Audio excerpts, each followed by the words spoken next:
تک وہی صدمہ غدیر کا مطلب سمجھ میں آتا ہے چہرے کو دیکھ کر ہے دل میں آج تک وہی صدمہ غدیر کا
الحمد لله رب العالمين والصلاة والسلام والتحية والإكرام على سيد الأنبياء والمرسلين سيدنا ومولانا أبي القاسم محمد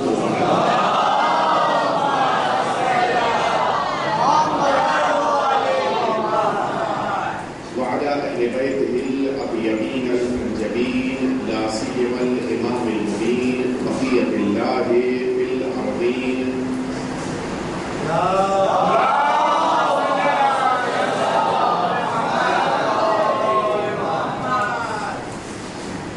لا سيما الإمام المبين بقية الله في الأرضين واللعنة الدائمة الباقية على أعدائهم أجمعين. أما بعد،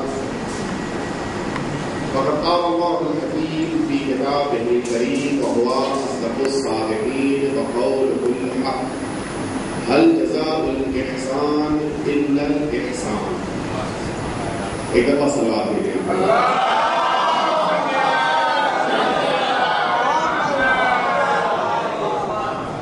گفتگو شروع کرنے سے پہلے میں بڑے ہی ادب اور احترام سے میں یہ لفظ اس لیے کہہ رہا ہوں کہ میں ذاکر اہل بیت کا بڑا احترام کرتا ہوں، اور قسمت رضوی صاحب کا سب سے بڑا امتیاز یہ ہے کہ ذاکر اہل بیت ہے. اس لیے میں نے کہا میں بڑے ادب احترام سے یہ بات کہہ رہا ہوں کہ میں ایک ادنا سا طالب علم، لہذا یقیناً لفظ آیت اللہ کا استعمال مجھ جیسے کم علم اور طالب علم کے لیے مناسب نہیں ہے. یہ لفظ بزرگان کے لیے ہے کہ جو واقعاً اہل بیت اطہار کے در سے مجھ سے کہیں زیادہ علم حاصل کر چکے ہیں. اب آئیے اصل موضوع کی طرف آ جاؤں. برادران مولانا شباب صاحب نے بڑی اچھی تقریر کی، اور شاید زندگی میں پہلا موقع ہے کہ میں نے مولانا کی اس انداز کی تقریر کو سنا اور دل بہت خوش ہوا. حقیقت یہ ہے کہ ظاہر ہے کہ در اہل بیت سے ہر ایک نے کچھ نہ کچھ حاصل کیا ہے، اور ہم سب کا امتیاز بھی یہی ہے کہ ہم سب اپنے کو در اہل بیت کا بھگاری سمجھتے ہیں، اور اسی لیے کسی اور بس میں نہیں جاتے، کسی اور فنکشن میں نہیں جاتے، کسی اور جگہ نہیں پہنچتے، اس لیے کہ وہاں کیا ملے گا ہمیں تو صرف اہل بیت سے لینا ہے.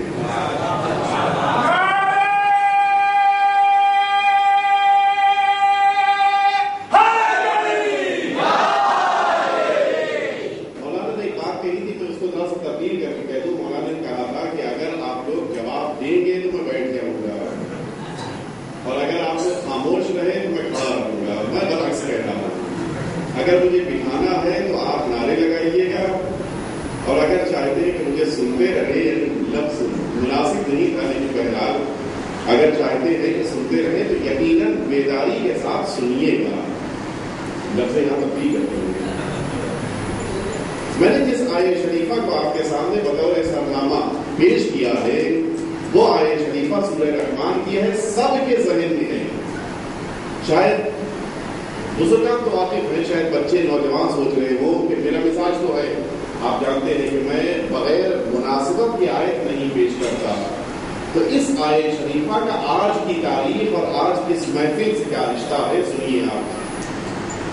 ارشاد پروردگار ہے کہ ہل جزاء الاحسان الا الاحسان. کیا نیکی کا صلہ نیکی کے علاوہ بھی کچھ ہو سکتا ہے؟ میں اپنے بچوں کے لیے عرض کر دوں، اکثر ہم لوگ بھی جب چھوٹے تھے تو ترجمے میں یہ بات کہتے تھے کہ کیا احسان کا بدلہ احسان نہیں. عربی کا احسان اور ہے، اردو کا احسان اور ہے. یہاں پر پروردگار عالم نے عربی کا احسان استعمال کیا ہے. اس کے معنی نیکی کے ہیں، اس کے معنی حسن سلوک کے ہیں، اس کے معنی اچھائی کے ہیں. اردو والے احسان کے معنی یہاں پر نہیں ہے.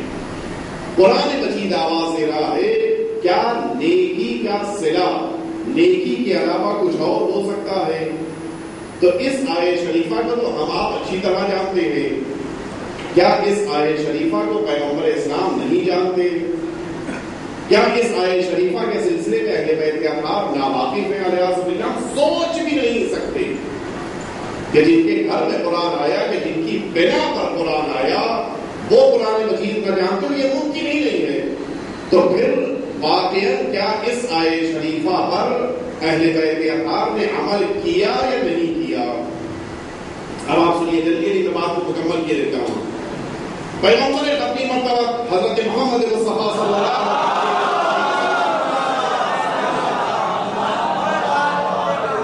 معراج پہ جا رہی تھی. چوتھے آسمان، پانچویں آسمان، چھٹے آسمان، ساتوں آسمان، اور جس موقع کے اوپر آپ چوتھے آسمان پہ پہنچے ہیں اس موقع کے اوپر آپ نے یہ ملاحظہ فرمایا کہ یہاں کے اوپر جس وسیع کو زمین پہ چھوڑ کر آئے تھے وہ موجود ہیں. لفظیں ہیں کہ جو بزرگان اسلام نے لکھا ہے کہ اسبقتنی یا علی، اے علی کیا مجھ سے پہلے آ گئے؟ میں زمین پہ چھوڑ کے آیا تھا، کیا مجھ سے پہلے آ گئے؟ اسبقتنی یا علی. فرمایا میں آپ کے استقبال کے لیے آیا ہوں. آپ نے توجہ فرمائی، حل جزاء الاحسان الا الاحسان. اے پیغمبر نیکی کا صلہ کیا نیکی کے علاوہ کچھ اور ہو سکتا ہے؟ میں بھی ایک دن خدا کے گھر میں آیا تھا، استقبال کے لیے آپ تشریف لائے تھے، تو آپ کی نیکی تھی کہ خانہ کعبہ میں مجھے لینے آئے تھے. اب اس نیکی کے مقابل یہ میرا عمل ہے کہ آپ جب خدا کے وہاں جا رہے ہیں تو میں استقبال کے لیے آ رہا ہوں. یہ پہلی نہیں. آپ دوسری نیکی سنیں گے، جنگ اور بہت سی تاریخ میں، تاریخ تبری میں بھی واقعہ موجود ہے، اور اس کے علاوہ خود ہماری تاریخوں میں بھی واقعہ موجود ہے. ایک دفعہ اور سلام کے لیے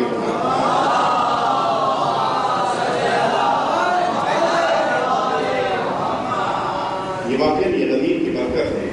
میں اس وقت کل شام سے لے کر اس وقت 7ویں تقریر غدیر سے متعلق کرنے جا رہا ہوں. ظاہر ہے کہ اس کا کچھ نہ کچھ اثر تو گلے پہ ہوگا، لیکن یہ یقین ہے کہ یہ اہل بیت اطہار کی محفل ہے. ہمارا کام بیان کرنا ہے، عطا کرنا اور صحت دینا ان کا کام.